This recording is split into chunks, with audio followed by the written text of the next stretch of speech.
نحمدہ و نصلی علی رسول الکریم اما بعد فاعوذ باللہ من الشیطان الرجیم بسم اللہ الرحمن الرحیم۔ میں حکیم ممتاز پروانہ آپ کے سامنے آج کا ٹاپک جو کامنلی طور پر ہماری نسل نو میں پایا جاتا ہے، جس کو کہتے ہیں ماسٹربیشن، ہاتھ رسی کرنا یا مشتزنی یا استمنا بالید، عربی زبان میں سے کہتے ہیں کہ ہاتھ سے عمل کی کارگزاری کر نکلنا۔ تو اصل میں یہ ایک ایسی غیر یقینی طور پر ذہنی کیفیت ہے جس میں مختلف عوارضات یا اس کی مختلف ایسی ذہنی کوفت، جس کو ہم کہتے ہیں کہ بادریشنس، یعنی ذہنی طور پر اس کا سیٹ اپ نہ ہونا، اور اس میں انسان کا ذہنی طور پر کسی چیز میں پھنس کر اپنے تمام مشکلات کو نئی طرح انکریز کرنے کے بعد ایک نیا لاعمل جو ہے اس کے اندر جو کیفیت پیدا ہوتی ہے، غیر یقینی تحریک پیدا ہوتی ہے، اس کو روکنے کے لیے اور اپنے اس کی خواہش اور ہوس کو پورا کرنے کے لیے وہ غیر فطری طور پر اپنے ہاتھ سے وہ کام کر گزرتا ہے۔ اس میں ایک تو بہت بڑا جو اس میں ہوتا ہے اس کا نقصان کہ پٹھوں کے اوپر رگڑ سے پٹھوں کی جو اپنی ایک اعصابی جو نروس اینڈنگ ہے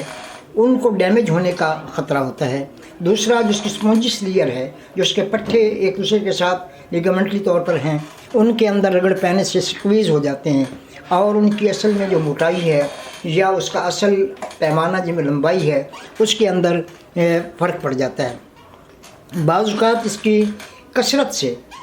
پٹھوں کے اندر کہ ایسی اکڑاہٹ پیدا ہو جاتی ہے کہ جس سے وہ ٹیڑھا پن ہو جاتا ہے، جس کو کجی ہے، عضو تناسل کی کجی کہا جاتا ہے، جس میں وہ صحیح طور پر اپنا کام پرفارم نہیں کر سکتے۔ اگر اس میں ایکسائٹمنٹ پیدا ہوتی ہے، کوئی چیز کھاتا پیتا بھی ہے تو وہ بے مقصد اور بے معنی، اس کا کوئی فائدہ نہیں ہوتا، جس سے تحریک پیدا ہونے سے اس کے اندر ایکسائٹمنٹ نہیں ہوتی، کہیں سے اس میں تھن یعنی پتلا ہو جاتا ہے، کہیں سے پٹھے اکڑ جب پھول جاتے ہیں، لیکن اس کا پورا جو ہے پیمائش، لمبائی، موٹائی یا اس کا اپنے ایک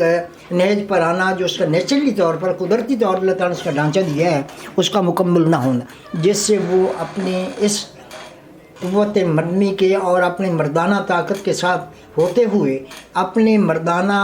عمل کو پرفارم کر سکے، جس سے نقصان یہ ہے ایک تو اپنی تشفی نہیں ہوتی، ایک اس آبجیکٹ کو پریشان کیا جاتا ہے جس کے ساتھ فیل کیا جا رہا ہوتا ہے۔ تو دونوں کے ان سیٹسفیکشن کی وجہ سے کئی عوارضات اور ذہنی قوت پیدا ہوتی ہیں، جس سے وہ ذہنی طور پر اپنے آپ سے بددل ہو کر، بے اطمینانی کا شکار ہو کر، بے یقینی کا شکار ہو کر اپنے آپ کو لوگوں سے علیحدہ رکھنا اور اسی کو اپنے آپ کو صبح و شام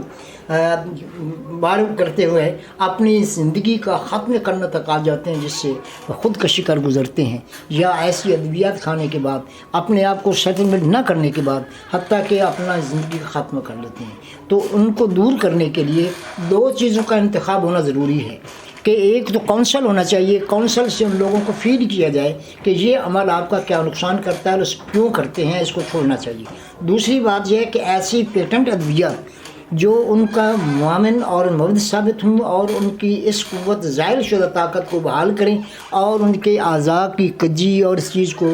سامنے لا کر اس کے ایک صحیح جہت میں لا کر اس کے دل کو مطمئن کریں۔ آج کل ہمارے عطائی حضراتوں اور دیگر لوگوں کے نسخہ جات جن سے وہ اپنے آپ کو ایک بڑے پیمانے پر لوگوں کے سامنے پیش کرتے ہیں،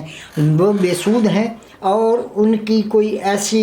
کسی خطے پر استوا چیز نہیں ہوتی، لیکن وہ ادویہ صرف شعبدہ بازی۔ تو ان چیزوں سے بچنے کے لیے ان کو فیڈ کرنا ضروری ہے، ایجوکیٹ کرنا ضروری ہے، اور کنسلیٹ کرنے کے بعد ان کے ذہن کو مطمئن کیا جائے تاکہ وہ اپنا مکمل علاج کر کے مکمل طور پر اس چیز سے نجات حاصل کر لیں۔ تو اس میں ہمارا ایک متن میں خصوصی طور پر گولی ہیں جو اس کے جریان کے ساتھ ساتھ اس کے اندر وہ قوت پیدا کرتی ہیں، مادہ کو جو تھن ہو جاتا ہے اس کو تھک کر دیتی ہیں اور اس کے بعد پٹھوں میں صحیح طاقت دے کر اس میں ایک نئی روانی پیدا کرتی ہیں۔ اسی طرح انساق کے لیے کیپسول ہوتے ہیں جو ان کو روک کر اس کی لذات اور حظات کو بڑھا دیتے ہیں، اور یہ ایسی ادویات ہوتی ہیں جو ہر ایک آدمی کے بس کی بات نہیں ہوتی۔ ہر ایک مطلب کا ایک اپنا ایک نسخہ ہوتا ہے جس کو ترتیب دے کر وہ اس کو اپنے منظر عام پر لاتے ہیں. اس لیے ان ادویات کے ساتھ انشاءاللہ اس مرض کا خاتمہ ہو جاتا ہے اور انسان کو دوبارہ قوت حاصل ہوتی ہے جس سے وہ اپنی زندگی کو دوبارہ اپنے لذات و حظات کو جاری کرتا ہے. اس چیزوں کو